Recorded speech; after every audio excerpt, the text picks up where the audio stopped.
Minute papillon. C'est quoi ce papillon rose? C'est quoi ce papillon bleu? Dis papy, c'est quoi ce papillon? C'est quoi ce papillon? Papillon? Un papillon. C'est quoi ce papillon écossais? Oh, je veux des papillons. Papillon. Quoi le papillon blond et noir? Dis papy, c'est quoi ce papillon? C'est quoi ce papillon rose? C'est quoi ce papillon écossais? Papillon. Dis papy, c'est quoi ce papillon? Papillon. Papillon. Minute papillon. Bonjour Yvon, c'est quoi le sphinx tête de mort? Bonjour Antoine. Oh, le sphinx tête de mort, c'est de quoi raconter plein d'histoires. Plein d'histoires parce que c'est un sphinx et il porte sur son thorax d'une manière hallucinante l'empreinte, comme si on était à Turin, d'une tête de mort, d'un crâne. Il y a tout. Il y a la trace des yeux, il y a la trace des antennes. Et évidemment, quand on voit ça, quand on voit ce gros insecte qui vole, quand on le voit tout neuf, sorti de sa chrysalide, et qu'il souffle dans sa trompe, et qu'il joue de la trompette, moi, j'ai peur, mon épouse s'enfuit. Et c'est comme ça qu'on le laisse partir, d'ailleurs. Un animal mythique que connaissent bien les épiculteurs parce qu'il a le culot, avec ses poils puissants qui font que c'est une espèce de nounours ailé, d'attaquer les ruches, d'être protégé des premières attaques des abeilles quand il rentre, et avec sa trompe, il suce le miel. Il arrive souvent que tous les singes se jettent sur lui, et puis finit par le tuer de piqûres cumulées. Bon.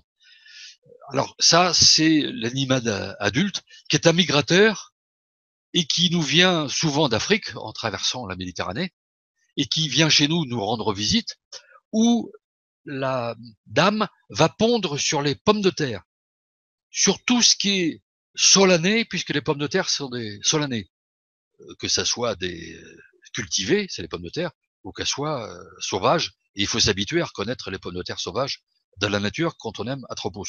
Et moi, par exemple, j'ai passé ma vie à regarder, notamment en montagne. Quand on va en montagne, on voit des gens qui ont des petits jardins très bien tenus autour de leur chalet pour pouvoir subsister de manière autonome, et ils cultivent des pommes de terre. Combien de fois j'ai regardé sur les feuilles s'il y avait des chenilles, la chenille, et combien de fois, en ramassant les pommes de terre, j'ai demandé au jardinier qui pouvait en trouver si, au milieu des pommes de terre qui sont sous terre, Antoine, nous parlons bien de pommes de terre sous terre, il n'y avait pas une chrysalide du sphinx tête de mort enfouie avec les pommes de terre sous la terre. Parce que je vais tout de suite t'expliquer. On va repartir, si tu veux bien, de l'œuf. La chenille va le pondre sur une pomme de terre, chenille qui va subir les métamorphoses habituelles, et à la fin de sa vie, ça va devenir un énorme animal long de, je te montre, 10 cm. Il est très, très impressionnant. Il a une espèce d'appendice caudal qu'on appelle une queue. On se demande bien à quoi ça sert. On ne sait pas à quoi ça sert. Dans le cas d'espèces, c'est tout ratatiné, jaune, bleu. Oui, jaune, bleu, extrêmement visible. Après avoir été vert avec des rayures inclinées en oblique qui font que quand on voit la chenille toute seule, apparaît visible comme si on la voyait d'un kilomètre. Et au milieu des feuilles de pommes de terre, toutes ces rayures font qu'elles se confondent avec les éclaboussures du soleil, l'ombre, lumière, et on ne le voit plus. Et alors pourquoi on l'appelle sphinx? C'est parce que quand on fait peur à cette chenille, elle se dresse, la moitié du corps arrière est posée sur ses pattes, avant est relevé en avant, et elle prend en courbant la tête la position d'un sphinx, et on l'a appelé un sphinx parce que elle imite un sphinx en prenant cette position tout à fait étrange. Quand la chenille va se métamorphoser pour la dernière fois pour se transformer en chrysalide, elle va devenir jaune et bleue. C'est extrêmement impressionnant et qui dure très peu. En élevage, on la met sur de la terre très meuble. À la limite, on va l'acheter dans une jardinerie pour être sûr qu'elle est vraiment meuble. Et la chenille elle va pas s'accrocher sur un support, elle va rentrer sous la terre comme si elle était un spéléologue. Tu devines qu'il faut que la terre soit un meuble.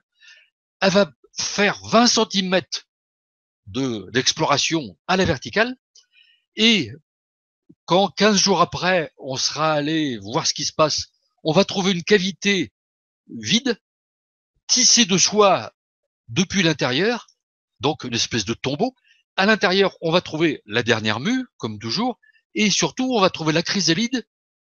Et la chrysalide, alors qui est marron foncé, très lustrée, très luisante. La partie inférieure, ça va être des anneaux, comme si c'était les futurs anneaux du futur papillon qui lui est pollu. Ben là, c'est complètement glabre. Et la partie supérieure, tu vois la forme des ailes par relief. Alors, ce sont des ailes d'avion réaction, donc elles sont très différentes de celles des papillons de jour. C'est un papillon de nuit, j'aurais dû te le dire dès le début. Et tu vois, pire encore, l'appendice nasal, comme si c'était un appendice que certaines tribus autrefois d'Amazonie se mettaient, les messieurs, sur l'organe que je ne peux nommer. Eh bien là, l'organe, je peux le nommer, c'est celui de la trompe, qui est à l'intérieur d'une espèce de petit appendice, d'un petit tuyau, les sphinx, et qu'ils ont tous, et un sphinx plus particulier, qui est le sphinx du liseron, qui envoie sa trompe très longue dans les fleurs du liseron, qui sont très longues, va avoir un appendice nasal, je dis le nez en parlant de la trompe, très très long, qui va caractériser cette chrysalide. Parce que tu veux que plus tard, je te parle des autres sphinx. Le sphinx de mort est un espèce de prototype. D'autres sphinx, évidemment, cultivent les mêmes particularités. Alors, deux particularités qui font que nous parlons d'abord du sphinx tête de mort, c'est son nom.